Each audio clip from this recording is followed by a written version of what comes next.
पंडाल में भी और टीवी के सामने जो माताएं आस्था चैनल पर कथा सुन रही हैं, फेसबुक यूट्यूब पर जो कथा सुन रही हैं, उसमें भी कई माताएं, कई भाई लोग ऐसे बैठे होंगे जो मंदिर जाते हैं और मंदिर में जाने का नियम बनाते हैं और 1 महीना, 1.5 महीना, 2 महीना, 3 महीना मंदिर जाते हैं, 4 महीना मंदिर जाते हैं और मंदिर में जाने का नियम बनाने के बाद में जब उनका कार्य नहीं होता तो वो मंदिर जाना छोड़ देते। भगवान सुन ही नहीं रहा।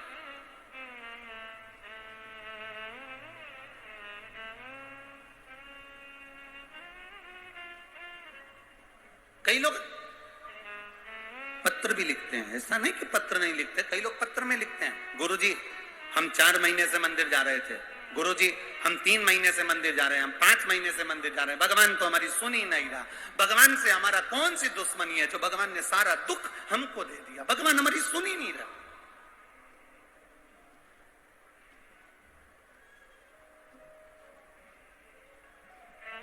सबकी सुनता है, इतने सारे आपके पास में पत्र आते हैं, गुरुजी भगवान सबकी सुनता है तो हमारी क्यों नहीं सुन रहा? हम भी तो मंदिर जा रहे हैं, हम भी तो भगवान को जल चढ़ा रहे हैं, हम भी तो भगवान के मंदिर में झाड़ू लगा रहे हैं, हम भी तो भगवान के मंदिर में पोछा लगा रहे हैं, हम भी तो भगवान का श्रृंगार कर रहे हैं, फिर भगवान हमारी सुनता क्यों नहीं है? 2 महीना, 3 महीना, 4 महीना जाते हो और मन में विचार रखते हो कि भगवान ऐसा कर देना कि बस मेरा काम हो जाए। भगवान भी मन में सोचते हैं तो चिंता मत कर, तेरे यहाँ किसी की दुकान हो तो उस दुकान को एक बार देखना। एक दुकान में सेठ जी बैठा रहता है, उसको घर पर 5 लाख रुपए पहुंचाना है। समझना जरा बहुत अच्छे से। सेठ जी दुकान पर, ऑफिस में, और उसको 5 लाख रुपए अपने घर पर भेजना है। उसके यहां पर 15 नौकर काम कर रहे हैं।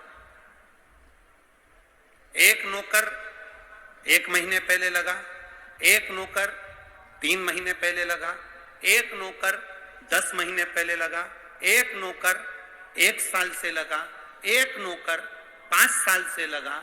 अब सेठ जी वो 5 लाख रुपए अपने घर भेजना है तो कौन से नौकर के हाथ में देंगे? बोलो रीजी जी। जो 1 महीने काम पर आया उस पर, जो 2 महीने काम पर आया उस पर, जो 3 महीने काम पर आया उस पर, जो 4 महीने काम पर आया उस पर नहीं। सेठ जी ने पुराने को बुलाया, इधर आओ, इधर आओ। हाँ सेठ जी, बेटा ये बैग घर पर रख के आना, हो संभाल के ले जाना, 5 लाख रुपए सावधानी से ले जाना। जी आप चिंता मत करो सेठ जी, आप बिल्कुल चिंता मत करो। सेठ जी ने 5 लाख का बैग दिया और 5 लाख का बैग उस पुराने नौकर ने जो 2 साल से, 3 साल से, 4 साल से लगातार सेवा में लगा हुआ था, वो 5 लाख का बैग सेठ जी ने उसके हाथ में पकड़ाया कि ये तुम देकर आना। बस उसी तरह वो भोलानाथ और अपन उसके चाकर हैं, वो भी हमारे हाथ में इतनी जल्दी नहीं दे देता है, वो देगा जब जब आपको पूर्ण तरह से परख लेगा।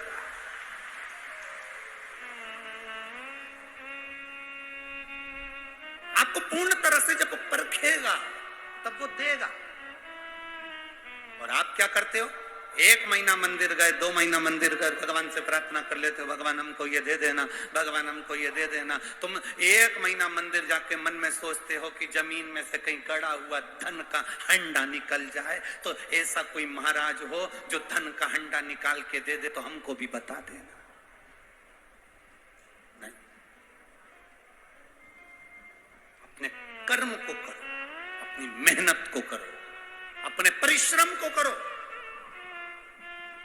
और जितना जितना तुम कर्म करोगे, जितनी जितनी तुम मेहनत करोगे, जितना जितना तुम परिश्रम करोगे, और भगवान के प्रति जितना जितना तुम्हारी दृढ़ता, जितना जितना तुम्हारा विश्वास बढ़ता चले जाएगा, जितना विश्वास बढ़ेगा तुम उतने भगवान के नजदीक आते चले जाओगे। फिर तुम्हारा दुख तुम्हारा नहीं रहेगा, फिर तुम्हारा दुख बाबा देवादिदेव महादेव का खुद का हो जाएगा, क्योंकि तुम्हें दुखी नहीं देख सकते, वो तुम्हें दुखी नहीं देख सकते।